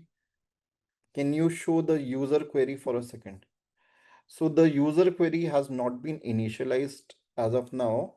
It's we are creating a function that takes the model, the prompt, and the user query.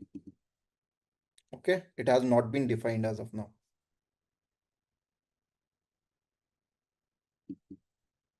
Okay. No, user query we'll have to send. Okay, it's okay, it's okay. I'll explain. So let me just showcase what is going to happen. So it's going to look like this, where I'm sending the GenAI client the prompt and what my query in English. This is going to be a function call. Okay. Okay. So let's come back. Okay. So now when you get the response, you don't just get the response, but you also get some metadata around the response. What does that mean?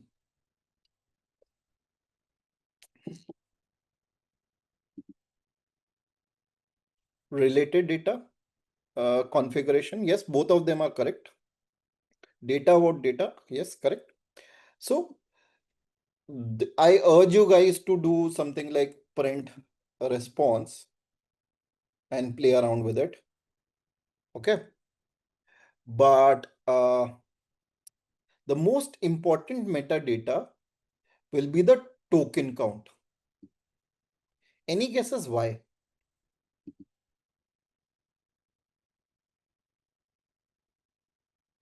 Manifest is not here. Yes.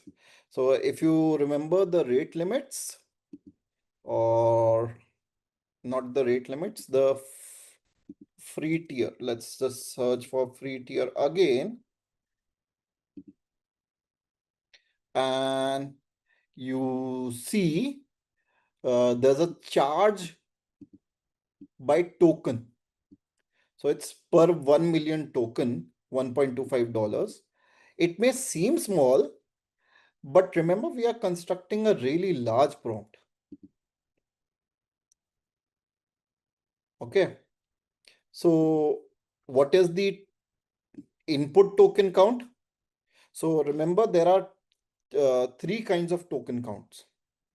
The input token count, also called the prompt token count, the thinking or thought token count. Many of these models are thinking LLMs that we'll talk about at a later stage when we are talking about agentic AI. Okay. Thinking LLMs have also a thought token count. Those that thinking is not free as well. It's expensive in fact, right? And then the output token called count, which is called the candidate token count. Okay. And obviously there's a total token count which combines all three. So the metadata contains information around this. Okay. No, the user query is not limited, but there's a cost associated to the user query and the prompt. Mario, yes, this notebook will be shared at the end of the session.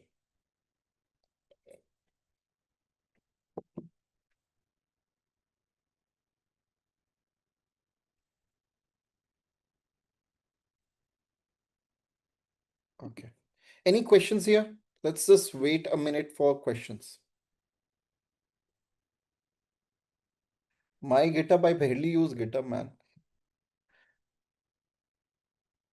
Could we remove the thought process to decrease the token used? Yes. How much accuracy will it affect? So, for example, you can use Gemini 2.5 Flash to basically reduce the thinking. Okay. If you use Gemini 1.5 Flash, thinking token counts will be 0, right? Because those are not thinking models. If you use Gemini 2.5 Pro, the thinking token count will be much more than the input and output combined. Okay. Okay. I use GitLab. Any questions around the course? Around this lecture, not the course, sorry. I know we are learning a lot of things, but please remember, I have not taught anything difficult today. It may seem so because I've taught a lot of things today. Okay.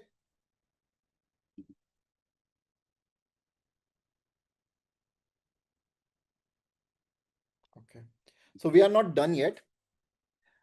This response will only contain the SQL query. We still need to execute this response, and we just have, again, remember, we can create a function, execute query. You can push the query that has been generated by the LLM in the execute function, and you can pass it as a data frame. Okay. Okay. Now, these are a couple of functions that I urge you. I understand that, I don't want to overburden you with a lot of information, but we are not doing anything other than executing the query in this particular function. In this particular function, I have named this literally text to SQL, which first I'm getting the query and then I'm executing it. That's it. Okay. So let's play around with the data then.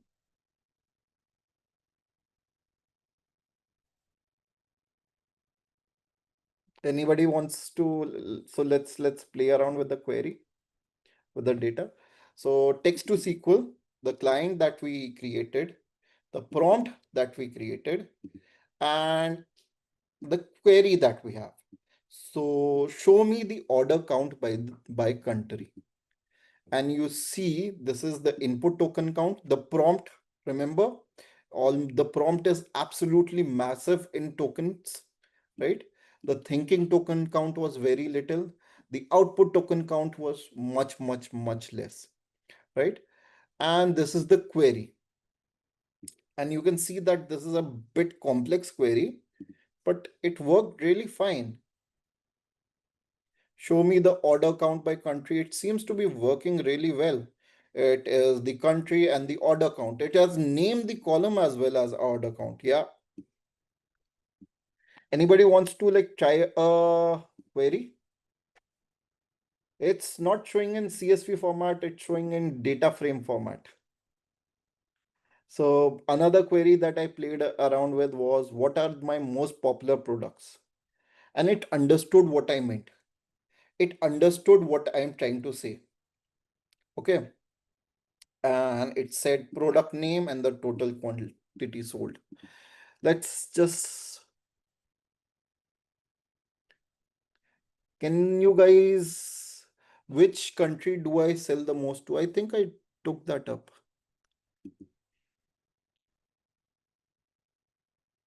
Okay, so let's just run this. We'll just copy paste this. Which country do I sell the most to, right? Which country do I sell the most to? China. Okay. Okay. Mm, average number of orders per day by country. So I'll just run this again. Let's just see what happens. And see that I have not given like a good spelling of average. And no such column T2 dot database error. So let's just try to execute this again. It failed. Nice. Yeah. Oh, average orders per day. Now it didn't fail. So it's giving a better response. So again, remember, in most text to SQL systems, what happens is that the query will never be right the first time round. So you will have to basically run it again and again and again. And there's a retry mechanisms in most of these mature systems. Okay. Highest sold product, highest sold product, wouldn't that be fairly easy to get? But okay. Product with the highest sale in the last month. Okay.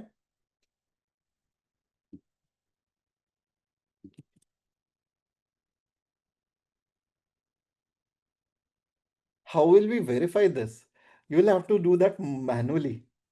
What country is most populous? That's interesting.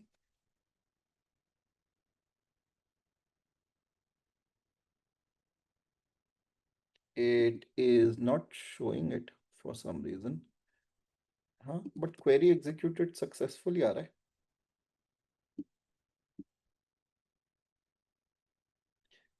This is coming too small for some reason. That's weird. Okay. What country is most populous? It should give me an error, right? This should give me an error.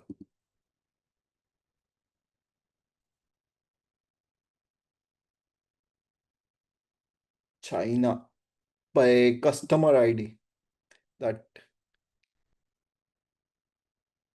populate product name to a temp column, and if column doesn't exist, create a temp column name. Okay, that's a very, very complex query, man. I don't know if it will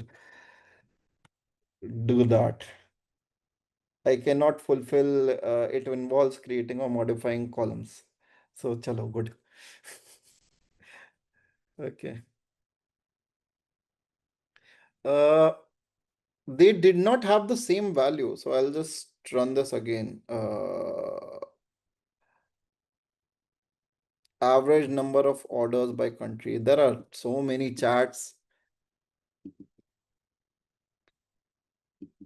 Thamba, thamba.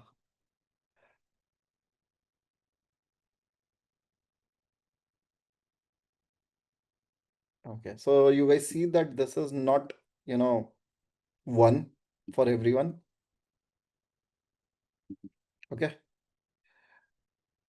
Okay, there are so many questions. Are there two tables? Can it do a join? Yes, it was able to do a join, man.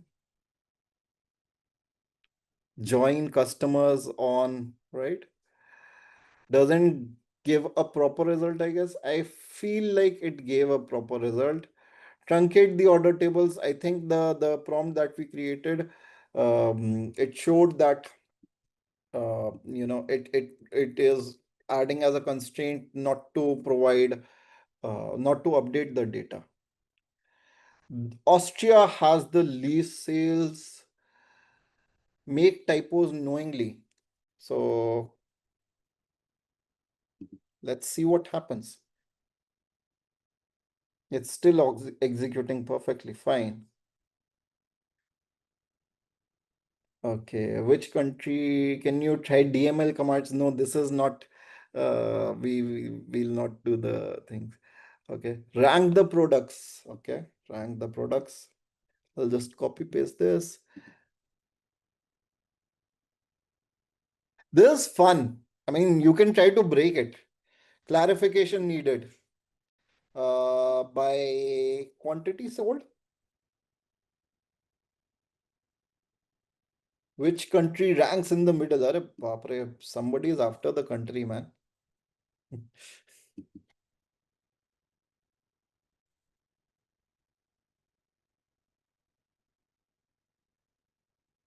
What just happened? Which I need to know which metric you would like to use by total sales, I guess. So it's good, right? It's asking for clarification. This would be a really difficult query if it, I would be impressed.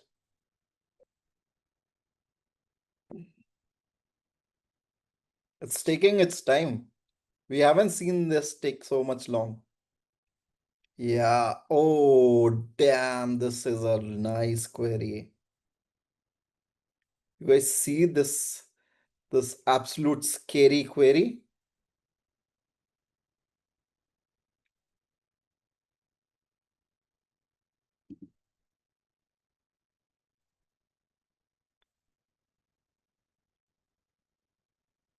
Yeah, it's using common table expressions as well. I never said you to use common table expressions.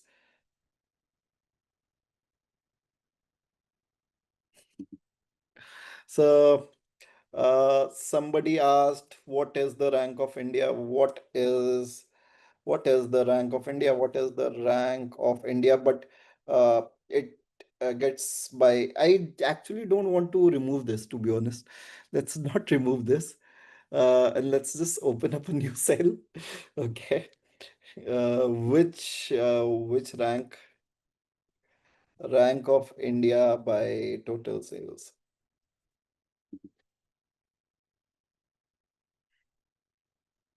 No, so some reason it's showing something, but uh, Google Colab is not able to like print it out for some reason.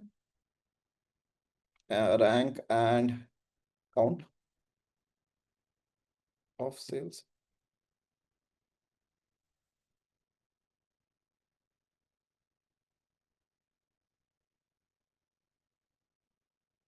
Ciao. We will be done after this. So there are other queries as well that I played around with. It's not working for this, it seems, for some reason.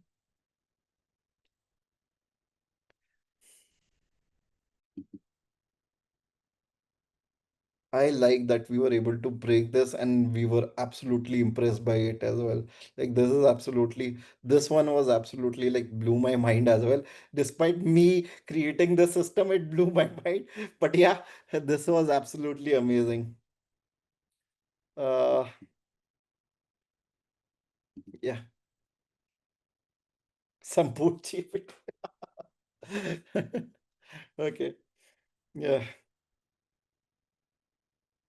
okay. So, what is your submission going to be? And so I have, so firstly, I would want you guys to go through how we can improve this. Obviously, we can use something like RAG and we can fine tune a pre-trained model. But again, the most common step that most people take is building a more complex system where, instead of creating a one single LLM for a database which might contain 50, 60, 20, 20, 100, or even 1,000 tables. We build, like an agent that owns maybe 5 to 10 tables, another agent that owns 5 to 10 tables, another agent that owns 5 to 10 tables, and basically we build an agent on top of them that understands the query and knows which agent to connect to. Okay. But uh, basically, the submission is, can you create a data set for employees? And I'll give you guys free hand. You can create one table, two table, three table, four table, five table.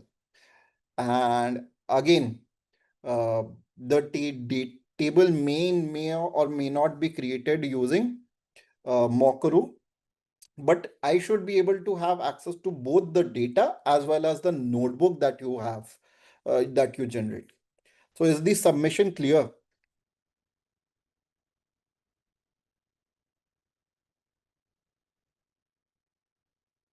So again, I'll repeat the submission again. You need to do the same exact exercise. You need to change the data, and probably you will have to change the prompt as well, because remember the prompt is fine tuned for the what the e-commerce database that we created. Okay.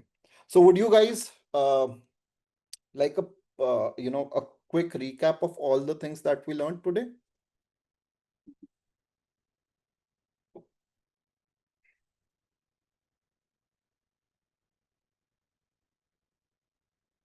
But you used said not to use Mokru. No, no, I didn't say not to use Mokru. I said that some of you may not like Mokru, some of you may love it. It's your call. The only thing is that you should be able to generate data from somewhere. Mokru is obviously recommended to ease your life. And yeah, RAG we are going to learn in a bit. Okay. Okay. Yes, so you will have to create a database with employees and use prompts to update the prompt as well. Okay, so please let me just wrap it up, and we first talked about what is text to SQL, how text to SQL is nothing but just another language, right? Where we are using English language and the SQL language. Please, no more chats for 2 more minutes. Okay. Okay. We talked about the various stages of text to SQL, how there are 4 stages, and any system that you design will have to follow these 4 stages, no matter how complex or simple, right? Then we talked a bit about the challenges of these systems, these text to SQL systems. We looked at the benchmarks and the state of the art models, and we realized that actually the best model even to this day is human performance, right? And we then talked about something called as mockru. Mockru basically helps us in creating these schemas. So you can literally just generate a new data, create a new schema, save it as a schema, and you can literally just add it to a data set and ensure that there is foreign references, capability of foreign references. So even though it's random, we looked at generation of fields using AI, which gave us really, really amazing and sensible data. And we learned about how we can literally link data sets, link tables, link CSV files in a very, very efficient manner without literally pulling out our hair. Something that I don't have much, but yeah. Then we looked at uh, how we can publish this data that we generated to a SQLite database using a very small command. There is some cleanup command that you may or may want to ignore, may or may not want to ignore. Okay. Then we looked at something called as AI, Google AI Studio, that allows you to basically get free access to Google's most powerful LLMs. We understood that we need to add these to our collab secrets, right? And then we talked about how we can create prompts. We talked about the components of the prompts. We literally looked at a prompt framework that literally took out all of the fun of prompt engineering, and you have a prompt to create prompts, and an absolutely mind-blowing output was created, right? Then we looked at how to generate response from the prompts, from the user queries. We also talked about how the token count is really, really critical metadata. Okay. Then we literally started experimenting using our function based approach. Okay, text to SQL, or and show me the order by country, what are my most popular products. We saw that it did absolutely amazing sometimes, we saw that it did absolutely poor sometimes, but we also understood that most modern text to SQL systems have something called as a retry mechanism, right? So this is where most systems flourish. Okay. So this is it for today. I hope we understood. Uh,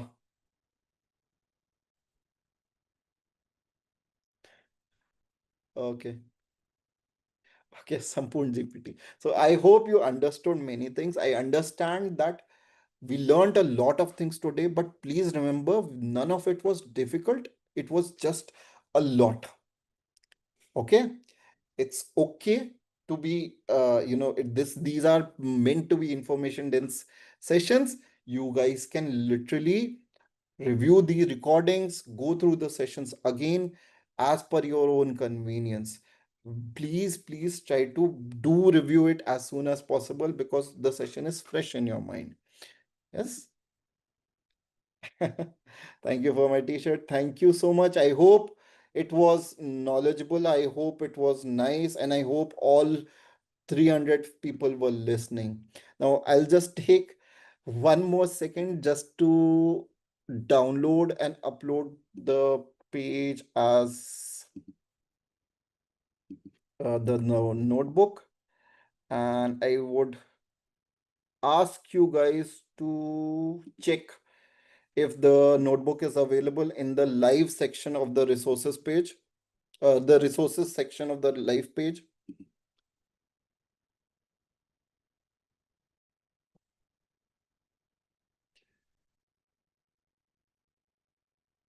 Can you guys check?